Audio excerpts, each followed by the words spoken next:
Welcome to Star Plus academy. Star Plus academy में आपका स्वागत है। और आज हम बात करेंगे मैथ के एक बेहद इम्पोर्टेंट चैप्टर जिसका नाम होगा क्षेत्रमिति यानी कि मेंसुरेशन। तो चलिए देखते हैं मेंसुरेशन के बारे में। तो मेंसुरेशन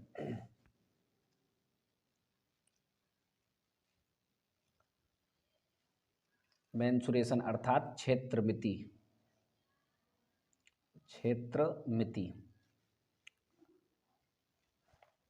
देख लीजिए। क्षेत्रमिति मतलब ये होता है, क्षेत्र मतलब एरिया या कुछ स्पेस, और उसकी मिति यानी कि उसका जो भी मापन होता है वो आपका क्षेत्रमिति कहलाता है। और इसमें हम दो तरीके से इसको पूरे चैप्टर को पढ़ेंगे। एक होगा आपका 2D और एक होगा 3D। अर्थात 2D में 2 डायमेंशन जिसमें दो भुजाएं आती हैं, कुछ ऐसी आकृतियां होंगी जिसमें दो भुजाओं के बारे में हमें पढ़ना पड़ेगा। और 3D में वे आकृतियां आएंगी जिसमें तीन भुजाएं होंगी। तो इसका मैं पहले वीडियो अपलोड कर चुका हूँ, आपने अगर ना देखा हो तो आप इसको जा कर के देख लें। आज हम 3D की बात करेंगे। तो आ जाइए 3D सबसे पहले।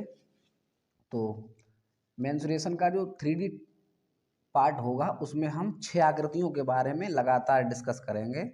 और उनमें सबसे पहले आप देख लीजिएगा, क्योंकि मेंसुरेशन जो भी पार्ट होगा वो टोटल पूरा आपका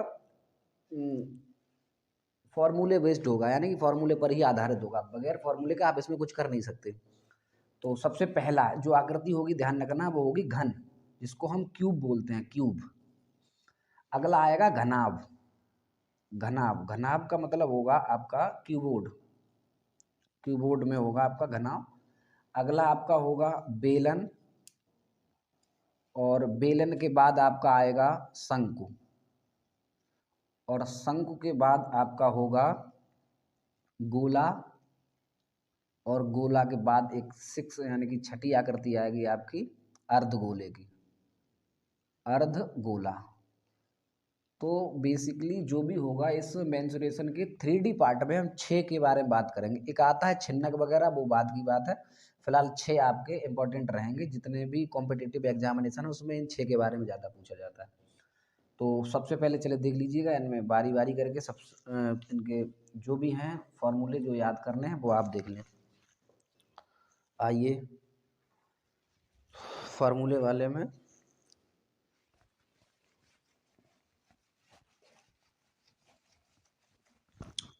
देखो, सबसे पहला जो आपका होगा इसमें वो होगा घन। तो मैं यहाँ ऐसे करके लिख रहा हूँ और आप थोड़ा ध्यान दें। घन घन मतलब क्यूब। और क्यूब सबसे पहले आप देख लीजिएगा, पहले पहचान कर लें कि क्यूब होता कैसा है। तो क्यूब में मैं यहाँ बनाए दे रहा हूँ, कुछ इस तरीके से होगा आपका। वर्ग देखा होगा, वर्ग में ही हम लोग ऊंचाई जोड़ देते हैं, तो वो आपका क्यूब ये है। जिसको हम आपने देखा होगा डाइस पासा, जब यानी कि लूडो खेलते हैं तो उसमें जो पासा होता है वो घन की आकृति का होता है, जिसमें क्या होगा 6 फलक होंगे और 6 के 6 आपस में सभी बराबर होंगे। तो उसमें आप देख लीजिएगा, फॉर एग्जाम्पल अगर हम बात करें तो ये देख लो, इसमें लगभग कुछ घन के आकार का दिखाई दे रहा है। आप इसको मान लीजिएगा ये घन होगा। तो घन में सबसे पहले देखो, जो भी चीज़ें होंगी उनके लिए 2-4 चीज़ें मैं यहाँ आपको बता दे रहा हूँ जो इनमें आएंगे, उनको पहले आप समझ लीजिएगा। जैसे पहले तो भुजा ही होगी, ठीक। उसके बाद आपका विकर्ण होगा, विकर्ण।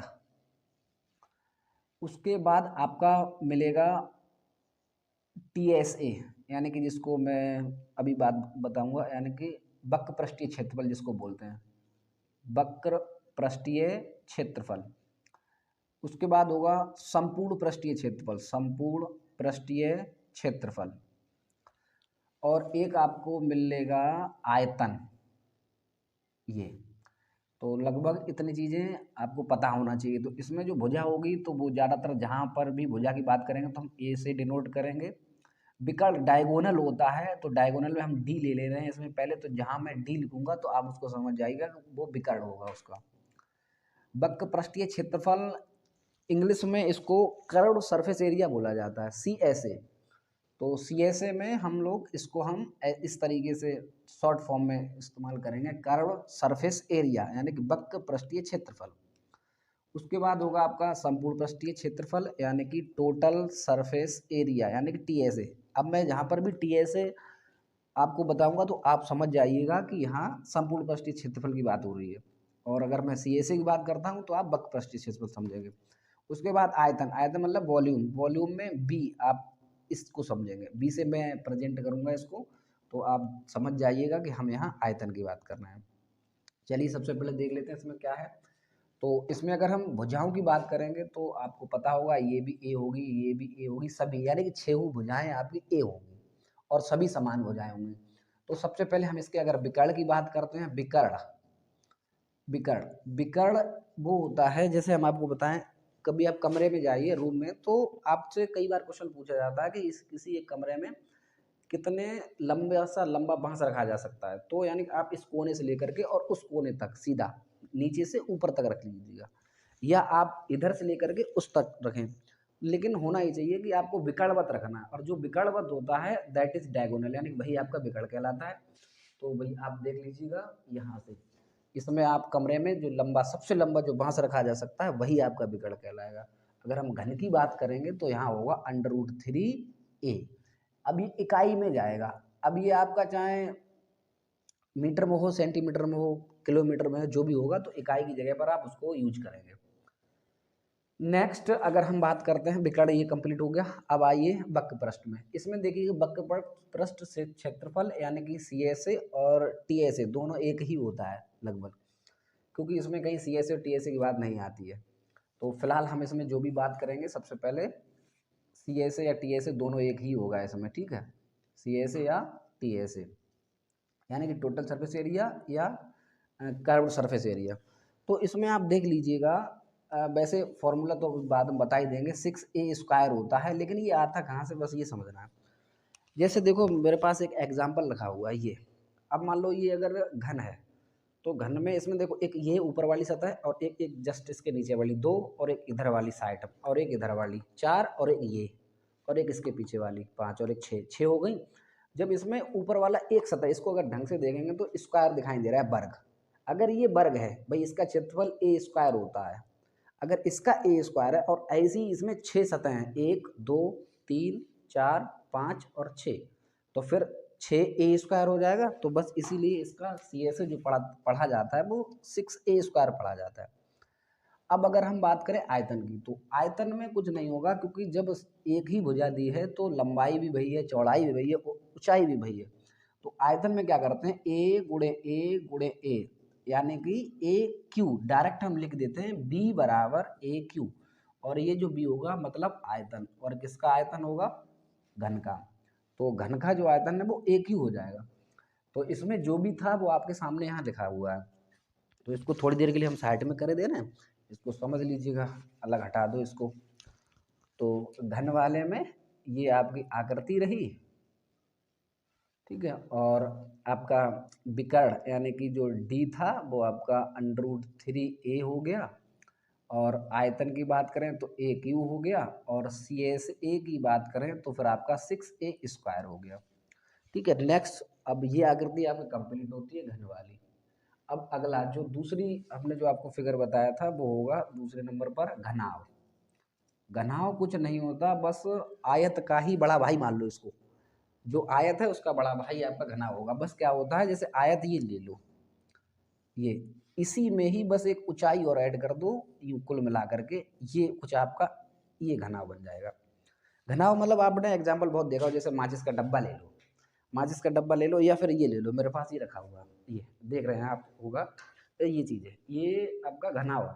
घनाव में जैसे मान लो लंबाई है और चौड़ाई है, बस इसमें इसमें हाइट यानी ऊंचाई और इसमें ऐड कर दी, और बस ये आपका घनाव बन गया। अब घनाव की अगर हम बात करें तो देखो ध्यान सुनना, पहले विकर्ण की बात करें। तो घनाव में जब हम विकर्ण की बात करते हैं तो कुछ नहीं, जैसे आपको पता है आयत में जो विकर्ण होता था वो कुछ इस तरीके से निकाला करते थे, पाइथागोरस प्रमेय से। तो इसमें भी यही निकलेगा कि पहले इसको समझ लीजिएगा, लंबाई तो होगी होगी L, लंबाई जो होगी वो L से प्रदर्शित करेंगे, ठीक है। चौड़ाई जो होगी वो आपकी B कहलाएगी, यानी कि B, और H जो होगी वो आपकी हाइट कहलाएगी, यानी कि इसमें भुजाएं सब अलग अलग होंगे, तीनों भुजाएं, लंबाई होगी, चौड़ाई होगी और ऊंचाई और हो जाएगी। तो इसमें आप देख लीजिएगा, देखो लंबाई तो ये यहाँ से यहाँ तक की है।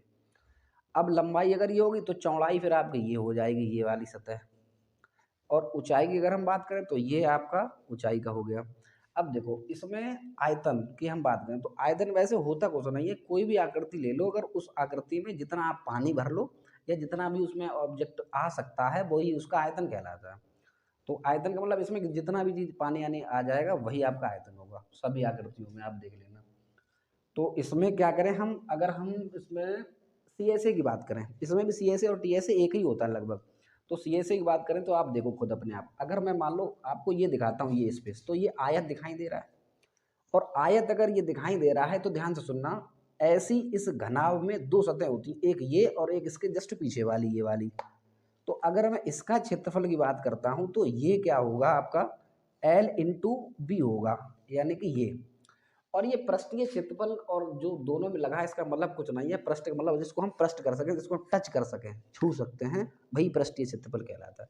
तो यहाँ मान लो देखो इसको टच कर रहे हैं, जस्ट यही भुजा उधर है, मतलब देखो L है और B है, तो एल बी एक पीछे भी है, तो दो एल बी हो जाएंगे। यहाँ पर आप ऐसे करके याद रखें, 2 LB हो गई, एक LB है और एक LB है, 2 LB हो गई। अब ध्यान से सुनो, अब कौन सी भुजाएं बची, एक ये बची इधर वाली और एक इधर नीचे वाली बची। तो इधर वाली में देखो लंबाई तो है, लंबाई है, और आपकी क्या है, अब अगर हम देखें तो ध्यान सुनना, BH यानी कि चौड़ाई और हाइट दोनों और आ जाती है इसमें। तो इसमें क्या करोगे, B और H, तो ये BH इधर भी है तो इधर भी है, तो आपका यानी कि 2BH हो जाएगा।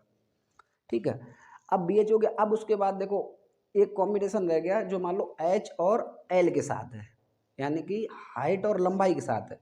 तो एक हाइट और लंबाई के साथ जब इधर है तो फिर इधर भी होगा, यानी कि दो यहाँ हो गए आपके। कहने का मतलब ये हुआ कि अब जरा इसको सबको हम जोड़ दें, तो यहाँ ध्यान से सुनो, जैसे 2 LB हो गए, मतलब 2 L हो गए, 2B हो गए, ठीक है। उसके बाद में आपका 2H हो जाएंगे, उसके बाद में दो आपके L हो जाएंगे, LBH, दो दो हो गए।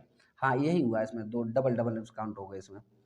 अब इसमें ध्यान से सुनो, या मैं इस तरीके को इसको ऐसे लिख लो, 1 मिनट, 2LB यहाँ रहा, प्लस 2BH यहाँ रहा, और प्लस 2HL यहाँ हो गया। इस तरीके इसको अलग अलग लिख लो। अब इसमें दो कॉमन ले लो, तो दो जब कॉमन लोगे तो ये अपने आप बन जाएगा LB प्लस BH और प्लस HL। ये देखो, वही दोनों सतह हमने अलग अलग आपको करके बता दी, और जब करके बताई तो यही आप यहाँ पर सीधे रख दें। तो घनाव का जो TS होता है ना, वो होता है 2LB plus BH plus HL। तो आप यहाँ सीधा इसको रखें, फॉर्मूला बना करके 2LB प्लस BH और प्लस HL, ये हुआ। लेकिन अब ये क्षेत्रफल है तो वर्ग इकाई में चला जाएगा आपको। उसके बाद अब ये मान लो TS हो गया, फिर उसके बाद रह गया आपका आयतन। तो आयतन की अगर हम बात करें B, इसको लिख लो TS या CS, कुछ भी लिख लो, एक ही बात है। B आयतन, आयतन की बात करें तो कुछ नहीं, देखो लंबाई और चौड़ाई तो होनी होनी, और उसी में हाइट और लगा दो, ये आयतन बन जाएगा। लेकिन बस यहाँ ध्यान रखना, ये लंबाई चौड़ाई और ऊंचाई दोनों में जो इकाई होगा, एक इसकी इकाई एक इसकी इकाई, तो ये घन इकाई बन जाएगा, घन इकाई। क्लियर। अब अगला देख लो क्या बचा, TS हो गया, आयतन हो गया, अब एक विकर्ण रह गया।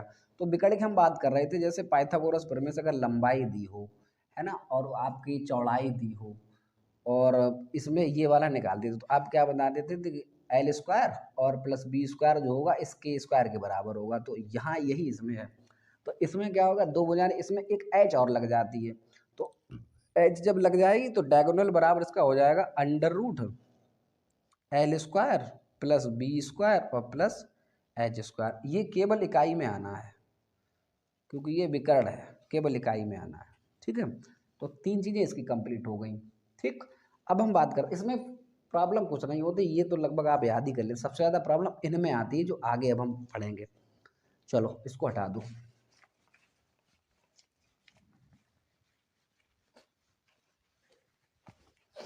देखो अब हम बात करते हैं बेलन की। मेन चीज प्रॉब्लम जो आती है वो आपको बेलन में आती है, यानी कि सिलेंडर में। ये सिलेंडर, अब ये बेलन क्या है, तो पहले इसमें देख लीजिएगा बेलन वाली में जैसे ये है, यानी कि बेलन में आप पहले इसको चित्र बना लो, कुछ इस तरीके से होगा बेलन। ये आपका बेलन है। इसमें क्या होता है, ये तो आपकी आधार की परिधि हो जाएगी ये वाली पूरी, ठीक। और ऊपर वाली परिधि, केवल त्रिज्या की बात करते हैं तो ये त्रिज्या आ जाती है और ये इतनी यहाँ से हाइट पड़ी जाती है इसमें। अब देखो इसमें अगर हम बात करें तो केवल 3 चीज़ें ही होंगी। पहला आपका होगा सी एस ए, यहाँ से अब स्टार्ट होता है, पहले सी एस ए होगा, फिर टी एस ए होगा, और फिर वॉल्यूम यानी कि आयतन होगा। 3 चीज़ें। देखो सी एस ए और टी एस ए इन्हीं में प्रॉब्लम आती सबसे ज़्यादा। सी एस ए का मतलब होता है कर्व्ड सरफेस एरिया, यानी कि ये मान लो ले लो, अभी अगर हम इसको ऐसे रखें तो अब हम इसका कितना पार्ट टच कर सकते हैं, तो इसमें देखो अगर हम सी एस ए की बात करें तो इसको ऐसे रख लो और इसको इस तरीके से यूँ घुमाओ, तो ये जो आप हाथ से जितना एरिया रगड़ रहे हैं इसमें टच कर रहे हैं, तो ये केवल यही पार्ट टच हो रहा है, इधर वाला और इधर वाला दोनों बचे हुए हैं। तो ये दोनों छोड़ करके जो इतना जो टच कर रहा है यही सी एस ए कहलाता है। और टी एस ए की बात करूंगा तो इधर वाला ये जो पेंदा है और इधर वाला ये दोनों जोड़ देना, और जब जोड़ दोगे तो टोटल टी एस ए बन जाएगा। तो इसमें देख लो आप, जैसे अगर हम बात करें सी एस ए की, तो सी एस ए में देखो ये तो परिधि है ही, तो परिधि तो आपको पता ही है कितनी है, 2 पाई आर होना ही होना है परिधि वाले में। इसी में हाइट और लगा दो तो वो ऊपर बन जाएगा, तो हाइट लगा दो एच, ये लो 2 पाई आर तो है ही परिधि, और उसी में एच हाइट लगा दो, आराम से आपका सी एस ए बन जाएगा। तो ये भी आपका वर्ग इकाई में जाएगा, आपका वर्ग इकाई, ठीक है।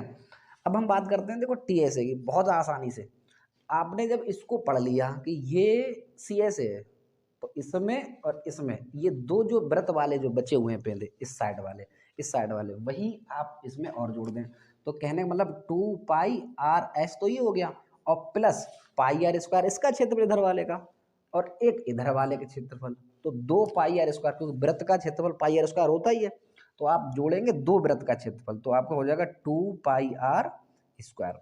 बस आपको इस तरीके से याद करना है, किताबों में कैसा होता है बस इसमें कॉमन ले लिया जाता है, कहते हैं 2 पाई आर कॉमन ले लो, बचा एच प्लस आर, बस ये मिलेगा तुम्हें वहाँ पर। लेकिन आपको ये इस तरीके से रटना नहीं है, आप इसको बनाना सीखें। अब देखो मैं इसको बहुत अच्छा एग्जांपल बताता हूँ। आपने वो देखा होगा सड़क बनाने वाला जो एक रोलर होता है, उसका जो अगला पहिया होता है ना, तो जो जितना सड़क जो लेवल करता है समतल करता है वो सी ए से यूज होता है उसका, क्योंकि वो ऐसे तो यूज होगा नहीं, वो होगा तो केवल ऐसे ही चलेगा इस तरीके से। और जब इस तरीके से चलेगा तो हम कौन सा पार्ट यूज कर रहे हैं, इधर वाला तो कर ही नहीं रहे हैं, केवल ये वाला पार्ट यूज करना है, और जो यूज सड़क समतल करने में काम आता है वही सी एस ए कहलाता है। तो इसका मतलब टी एस ए की तो बात ही नहीं है। अब आ जाओ इधर, जब बात नहीं है तो यहाँ तक ये C S A T S A complete हो गया। अब आयतन की बात करें तो इधर देख लो, देखो आयतन, आयतन में कुछ नहीं है इसमें, देखो आपको पता है पाई आर स्क्वायर, आपको ये क्षेत्रफल आपको पता था कि वृत्त का होता है, वृत्त के क्षेत्रफल में ही अगर हम उसको उठा दें हाइट लगा दें तो ये इसका आयतन बन जाता है, तो इसी में हम आयतन लगा दे रहे हैं, ये बन गया पाई आर स्क्वायर एच, और ये आयतन बन जाएगा इस बेलन का, तो यहाँ आप लिख लीजिएगा वर्ग इकाई। ये कंप्लीट हो गया आपका तीनों पार्ट इसमें, यानी कि आपका सी एस हो गया, टी एस हो गया और आपका आयतन हो गया, ठीक। अब हम बढ़ते हैं शंकु की तरफ। शंकु क्या है, आ जाओ। देखो शंकु, शंकु को इंग्लिश में कोन कहा जाता है, कोन। अब देख लो, आपने हो सकता ना देखा हो, तो इसको एग्जाम्पल में जैसे मान लो ये आपने बर्थडे वाली कैप देखी होगी, ये यूँ इस तरीके से जो बर्थडे ऐसे करके लगाई जाती है, दिख रही है ये वाली, ये आपका कोन, यही शंकु कला। आइसक्रीम खूब खाइए इस तरीके से, जब आइसक्रीम खाते हैं ना तो ये जो आइसक्रीम जिसके बनी होती है जो खूल होता है वो आपका शंकु कहलाता है, बट वो ऐसे इस तरीके से रखा होगा कोन। अब इसमें भी क्या है यही समझो, अगर हम इसमें आयतन की बात करें, पहले चलो हम आयतन की बात कर लेते हैं, फिर सी एस ए की बात कर लेते हैं, और फिर उसके बाद टी एस ए की बात कर लेते हैं। देखो अगर हम आयतन की बात करें, आयतन मतलब इसमें कितना पानी भर लेंगे वही उसका आयतन कहलाएगा। अब सबसे पहले हम बात करते हैं सी एस ए की। देखो सी एस ए इसको भी छोड़ दो, अभी हम बता रहे हैं सी एस ए की बात करते हैं। इसको देखो ये ऐसे करके रख लो, इसको आप कितना पार्ट टच कर पाते हैं, अब जो पार्ट टच कर पाते हैं वही आपका कहलाता है सी एस ए। क्योंकि ये जो अंदर का पार्ट बचा है ये तो ऐसे ढका हुआ है, तो आप उसको तो टच नहीं कर पा रहे, केवल बाहर बाहर वाले को टच कर पा रहे हैं। अगर आप बाहर बाहर वाले को टच कर पा रहे हैं तो ये कहलाएगा आपका, ध्यान सुन लेना, पाई आर और एल। अब लेकिन इसकी आकृति समझो, अब ये तो मैंने बता दिया आपको, लेकिन आकृति यहाँ बना लो, यहाँ कुछ इस तरीके से, ये आधार त्रिज्या हो जाएगी, ये आपकी हाइट हो जाएगी, और ये सिलेंट हाइट यानी कि एल। ये सिलेंट हाइट का मतलब होता है तिर्यक ऊंचाई। इसमें एक अलग से पार्ट ये इसको तैयार करना है, तिर्यक ऊंचाई। ये आपका है तिर्यक ऊंचाई यानी कि सिलेंट हाइट जिसको बोलते हैं इंग्लिश में। ये हाइट हो केवल एच, और ये त्रिज्या है आर। ठीक। अच्छा अब देखो इसमें पाई आर एल, ये तो होगा सी एस ए जो ऊपर रखा हुआ है। अब हम टी एस ए की बात करें तो ध्यान से सुनना, इसमें अगर हम जैसे ये नीचे वाला जो पेंदा रह गया, ये वाला, ये लास्ट नीचे जो ढका हुआ था, यही और गोला आप जोड़ दें तो ये पूरा टी एस ए बन जाएगा। तो इसी में जोड़ दो, पाई आर एल में आप क्या करें, पाई आर स्क्वायर जोड़ दें। क्यों? क्योंकि इसकी जो तली जो होगी वो एक वृत्ताकार होगी, और वृत्ताकार है तो वृत्त का क्षेत्रफल पाई आर स्क्वायर होता है। आप क्या करें, इसी में जोड़ दें। तो बस इस तरीके से आप कॉन्सेप्ट के थ्रू आप इसको याद रखें, रटना आपको है नहीं। ठीक है। अब इसमें क्या करना है, किताबों में कुछ इस तरीके से दिया होगा, जैसे पाई और आर इसमें कॉमन ले लिया जाता है, तो यहाँ बचता है एल प्लस आर, और ये हो जाएगा वर्ग इकाई। ठीक है। तो ये ध्यान रखना आपका हो जाएगा सी एस ए और टी एस ए। अब हमने ये आयतन छोड़ दिया था, आयतन से क्या समझना, ध्यान सुनना। आयतन बेसिकली कुछ नहीं होता है, ये शंकु का 1/3 होता है। कैसे, अब आप देख लो, जैसे ये एक शंकु ले लो, आप कोई लकड़ी का एक गुटका ले लेना है ऐसा, इस तरीके से, और इसमें आप अगर शंकु निकालेंगे ना, ऐसे कर खोदेंगे इस तरीके से, तो ये आपका कुछ इस तरीके से खोदेगा यूं। ये पार्ट अगर आप निकाल लेंगे तो निकालने के बाद आपको कुछ इस तरीके से दिखाई देगा, ये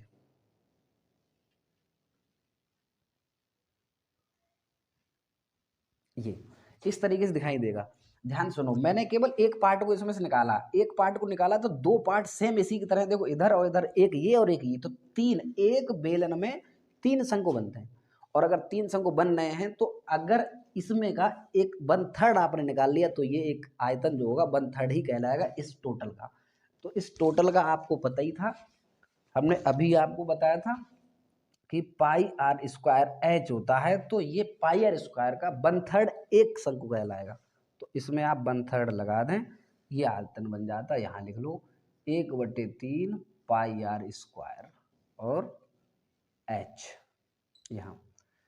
ठीक है। और इसको थोड़ा शंकु बनाना चाहें तो इधर लिख लें, ये रहा शंकु, जिसमें ये हो जाएगा आधार की त्रिज्या, यानी आधार त्रिज्या ये रही, आधार त्रिज्या, और ये है आपकी हाइट, ऊंचाई जिसको बोलेंगे, और ये होगी तिर्यक ऊंचाई, तिर्यक ऊंचाई, तिर्यक ऊंचाई, ये रहा सिस्टम। ठीक है, तिर्यक ऊंचाई। चलिए 1 मिनट रुक जाइए, थोड़ा इंक हम डाल लें तो, क्योंकि मार्कर हम थोड़ा इंक देखो, 1 मिनट वेट करो, और कॉपी लेके बैठो, आराम से इसको नोट जरूर कर लेना। चलिए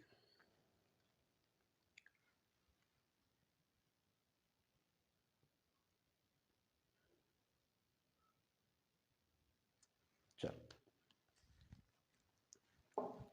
आ जाओ अब अगला। हाँ, कहाँ पर पहुँच गए थे हम लोग, थे अभी शंकु पर। शंकु आपका कंप्लीट हो गया। शंकु के बाद ये अब अपना नोट कर लेना, जहाँ पर भी कोई प्रॉब्लम हो तो उसको दोबारा वीडियो जो है प्रेस करके रोक के उसको देख सकते हैं आप। चलिए इसको भी हटा दो। अब दो समस्याएं रह गई आपकी, एक तो रह गया आपका गोला, जिसको बोलते हैं स्फेयर। ठीक, तो स्फेयर की हम बात करें तो ध्यान से सुनना, होता कुछ इस तरीके से ही है, और आप ये कहेंगे तो वृत्त भी होता है, लेकिन ध्यान रखना ये वृत्त जो होता है केवल एक रिंग होती है, बाहर बाहर खाली होता है। गोला क्या होता है, ठोस होता है ये पूरा। एक फुटबॉल ले लो या कोई और ले लो, अब जिसमें मान लो आकृति की अगर हम बात करें तो ध्यान सुनो, ये मेरे पास एक गोला है, ये मतलब ठोस है, और वृत्त क्या आकार का है, तो जो ठोस होगा वही आपका गोला कहलाएगा। तो यहाँ से आप इसमें भी देख लो क्या क्या होगा, पहले आयतन यानी कि बी वॉल्यूम बराबर होगा, फिर आपका होगा इसमें टी एस ए ही होता है इसमें, सी एस ए होता नहीं है। तो सी से नहीं होता तो अब देख लेना है। अब देखो आयतन की अगर हम बात करें तो यहाँ ध्यान रखना 4/3 पाई आर क्यू, ये घन इकाई 4/3 पाई आर क्यू, यानी कि पाई आर क्यू में 4/3 का गुणा कर देना, आराम से इसका आयतन बन जाएगा। अब टी एस ए की बात करें तो देखो टी एस ए का मतलब क्या हुआ भाई, हम आपको पहले ही बता चुके हैं, टोटल सरफेस एरिया, मतलब कुल पृष्ठीय क्षेत्रफल जितना हम टच कर सकते हैं वही टी एस ए कहलाता है। तो अगर ये गोला है तो इसको अगर हम ऐसे करके घुमा घुमा कर टच करेंगे तो पता इस पर जैसे तुम्हें चेक करना है कि इसको कैसे कितना करें, तो एक वृत्त बनाना आप, और वृत्त बनाना इसी आधार त्रिज्या का, जिस त्रिज्या का ये गोला बनाओ उसी त्रिज्या का एक वृत्त ले लो, उस वृत्त का एक क्षेत्रफल काट लेना, और उसको जब इस गोले पर चिपकाओगे ना तो उस क्षेत्रफल के जो टुकड़े होंगे वो 4 इसको ढक लेंगे, मतलब 4 जरूरत पड़ेगी इसको पूरा ढकने के लिए। तो 4 जब जरूरत पड़ेगी ढकने के लिए, इसका मतलब एक का होगा pi R square, pi R square, तो फिर 4 की जरूरत पड़ेगी तो इसका टी एस हो जाएगा 4 pi R square, total surface area of sphere का। ओके, इसमें 2 ही होगा और कुछ होगा नहीं। आगे बढ़ते हैं, अगला नंबर आता है अर्धगोला। अर्धगोला आप खूब देखे होंगे, अर्धगोला यानी कि हेमिस्फेयर, इसको हेमिस्फेयर बोला जाता है। ये अर्धगोला, अगर हम अर्धगोले की बात करें तो जरा देख लो चित्र कुछ इस तरीके से होगा, इसको हटा दो ऊपर वाले पार्ट को और यहाँ आ जाओ। देखो अर्धगोला जो होता है वो कुछ इस तरीके से होगा आपका, यूँ ये आपका अर्धगोला होगा, ठीक। लेकिन ये भी मान लो ठोस होगा या फिर अंदर से खोखला होगा, उसकी तो बात नहीं कहा जा सकता है, लेकिन आकृति बाहर से कुछ इस तरीके से लगेगी। अर्धगोला जैसे मान लो आप कोई भी चीज़ काट के देख लेना, ये पार्ट मैंने एक रखा हुआ है, आलू का पीस ले लिया है, तो इसको आप जब काटेंगे ना इस तरीके से यूँ, तो ये एक अर्धगोला है। कटोरा ले लो, चाहे कोई भी एक चित्र ऐसा ले लो जो इस तरीके से दिखाई दे, ठीक है। इसमें नीचे से इस तरीके से हो और ऊपर का ऊपर सरफेस हो, या तो फिर अंदर से खाली हो सकता है, वो तो बात की बात है। अब देखो इसमें अगर हम बात करें आयतन की, तो आयतन का मतलब होता है अगर इसको भाई हमने पूरे गोले को बीच में से काट दिया तो आधा बचा, तो आधा बचा इसका मतलब जो पूरे गोले का आयतन होगा उसका ये आधा होगा।